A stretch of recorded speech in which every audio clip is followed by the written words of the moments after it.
New York City school drops gifted program because too many white students applied. Are they also going to drop math and English because too many minority students struggle with those? I'm Dr. Duke, and she is Katie, and this is The Dr. Duke Show.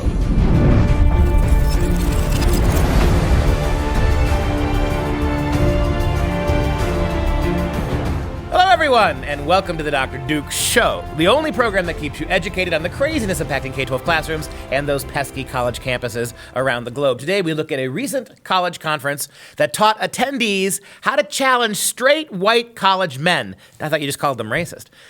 Plus, a Wisconsin English teacher's reputation just went down the toilet, literally, after admitting to pooping in a public park for the last 2 years. So many puns. But we start in New York, where an elementary school in Brooklyn is actually dropping its gifted and talented program because, wait for it, too many white and Asian kids signed up for it.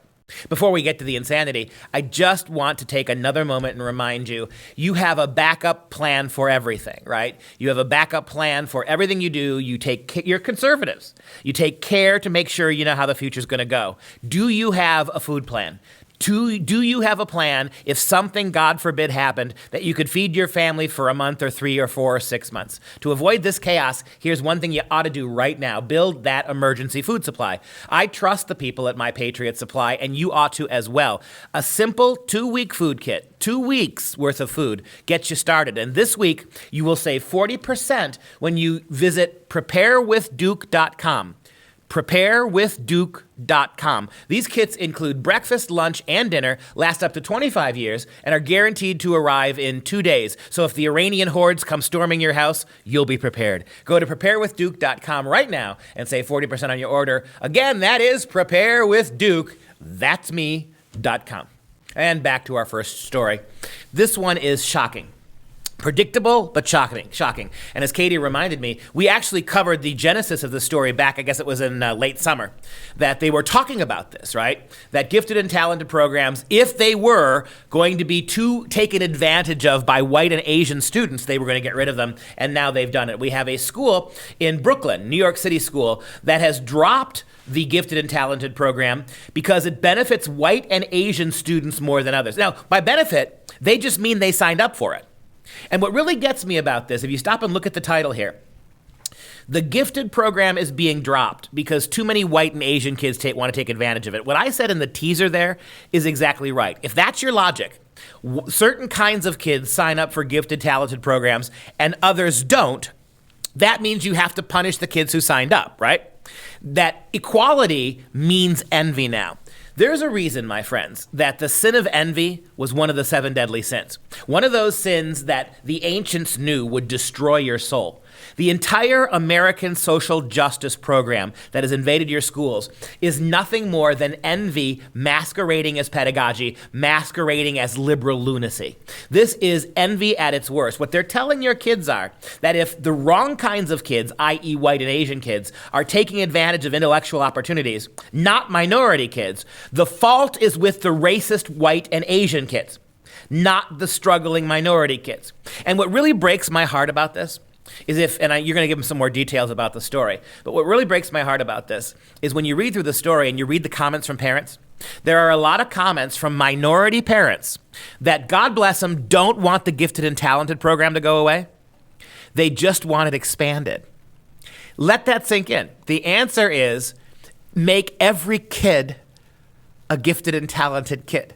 So on the one hand, you got radical liberal idiots who think that educational equality means stifling high-performing kids, ambitious kids, kids who want to try and do well. That's what the progressive liberals think. Then you got these poor minority moms who recognize the value of accelerated coursework and courses for kids who can succeed at a high level, and they just want their kids to participate too.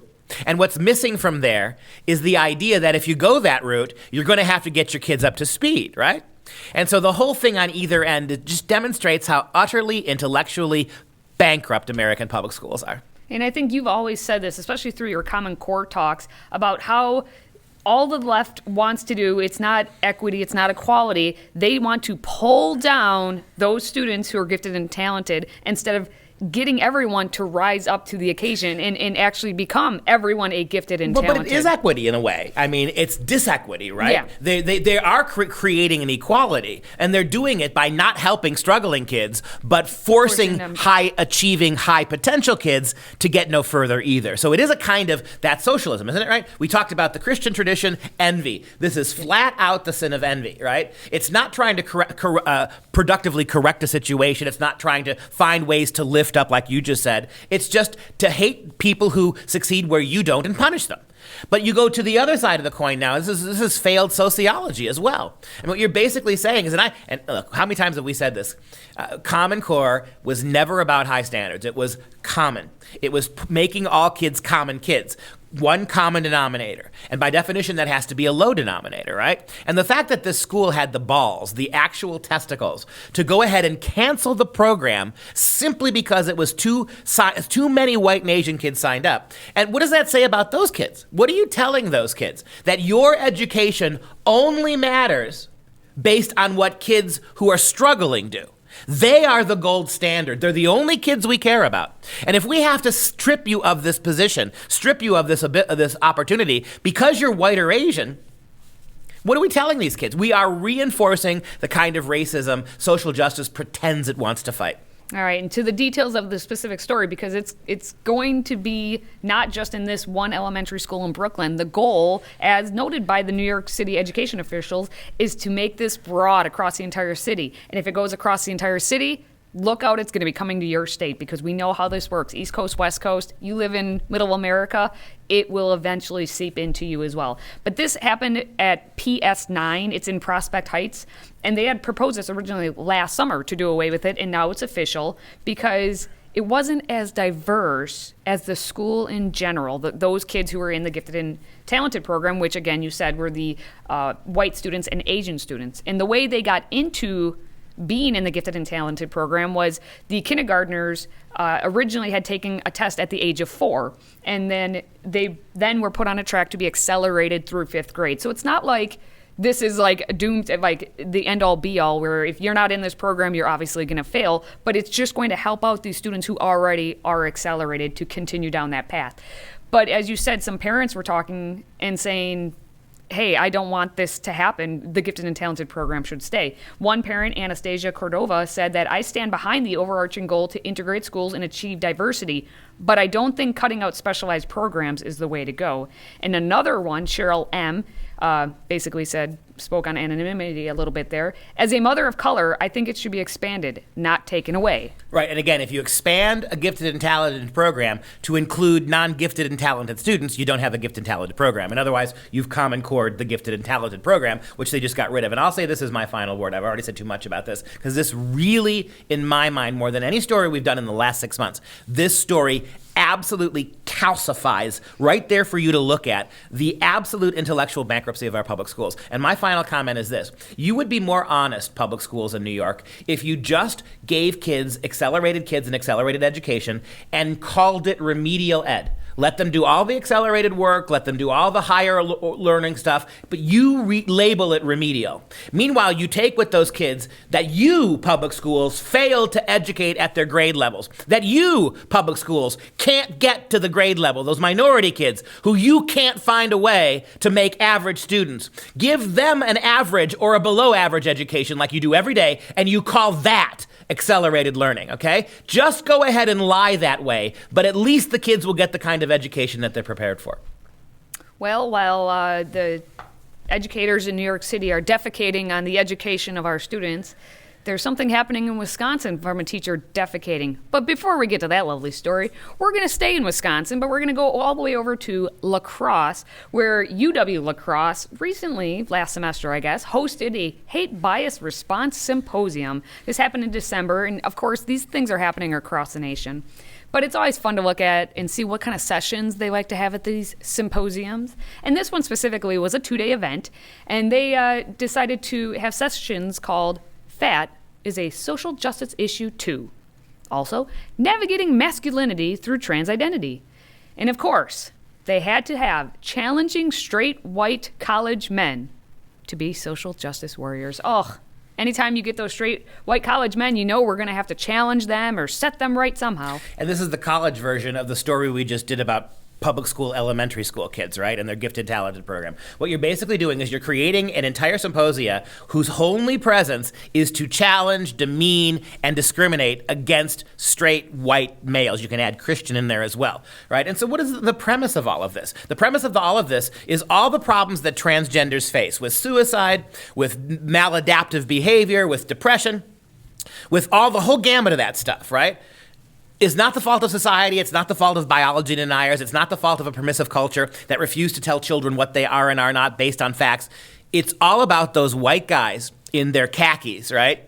And their polo shirts with the upturned collars, right? This is, the way colleges approach white men is like those 1980s high school movies. Remember how there's always the one blonde white dude? Well, the Breakfast Club? There's always the one blonde white. Remember the one white, the one straight white high school jock who all the girls loved, who always turned out to be the villain. And you always had these plucky underdogs trying to win over the girls. Yeah. That's how they approach white. This is like the entire university apparatus when it comes to understanding what it means to be white and male in this country. They treat it like it's a bad 1980s high school romance comedy. I love those movies, though. They are fun. Which one's your favorite? I just remember Spader, David Spader, is that his name? Well, yeah. He was always James Spader. James Spader. He was always one of the bad guys, right? Of course. There's like kind of those skinny, tall, smirking blonde, like in the Karate Kid too, right? Think about the Cobra Kai, right?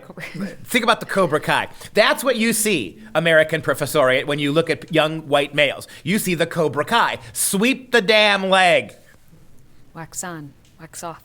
We're gonna stay in Wisconsin because we have a story that... Yeah, can I just... Wisconsin. That story you just read, as you pointed out, is Wisconsin, the state we inhabit. And this next story, if there was ever a metaphor about what the universities are doing to the public, I think we've got it. Yes, we have a little poo-pooing going on. And when you first read the headline, you think, oh, it's Florida Man story, because, Florida Man attacks a crocodile. Florida man squats and poops in water reservoir, that kind of thing. Except right? It's Wisconsin teacher admits to defecating in a park for 2 years. Not once, not twice, but for a solid, see what I did there? Solid. 2 years. The Walworth County Public Works Department had to sometimes clean up the mess 5 days a week, multiple times a day. It required us to go out there and check on things daily. Richard Huff is the county public works director. It was taking up precious time and resources to have to go and clean up unnecessary human waste. The problem got so bad the department installed a trail camera to catch the culprit, eventually gathering images of an Impala and the driver. And that gave us enough information that we shared it with the sheriff's department. When confronted by authorities, Churchwell reportedly said he did it for convenience and to be disrespectful. The man's name is Jeffrey S. Churchwell. And he's retiring from the Milton School District later, basically this month, this year. And he now will have to pay $365 in fines plus $5,705 in restitution to the Public Works Department because they had to clean up after him. They had to clean up his Dookie Duke, right? Duke. He's taken Mondo Dukes. For my friends on the East Coast, I understand that's a New Yorkism, right? Is it? Taking a Mondo Duke is doing what this fellow was doing, taking a great big dump for how long? 2 years. 2 years of Dookie. But here's let me play the concerned social justice warrior. He said he's doing it to protest, right? He said he's doing it to express his contempt for society and its radical capitalistic values, right? What's the difference between this and graffiti? I mean, maybe this is just poopy, peanutty graffiti. He should have smeared it. He should have smeared it. Then it's art. If he had taken that poop and he had smeared it on a cop car's windshield, that would have been an active protest that the progressive left would be defending, right? That would be Antifa. Right. Absolutely. He has been defecating outside of and on a building at the Natureland Park in the town of Whitewater, sometimes several times a day since 2017. Now, he is an English teacher.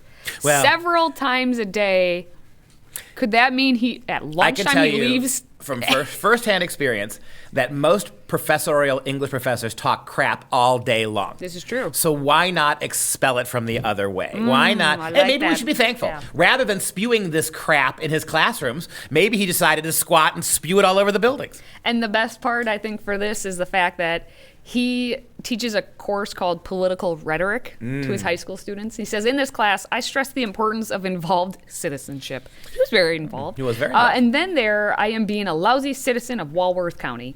And he is sickened by his hypocrisy, he says. As well, after really thinking about why I did what I did, I came to the conclusion that I allowed my thrill-seeking, self-indulgent pride and ego both get the best of me. Self-indulgent pride when you're squat outside with your pants around your knees in sub-zero temperatures, laying a nasty one up against a red brick building, right? That is thrill. This to him, seeking. This is him this is his pride, right? So, Wisconsin. I mean, we're not New York and we're not California. I suppose we can be grateful for that. But good Lord, there's a lot of Wisconsin nonsense in the stories. Well, that wipes away this week.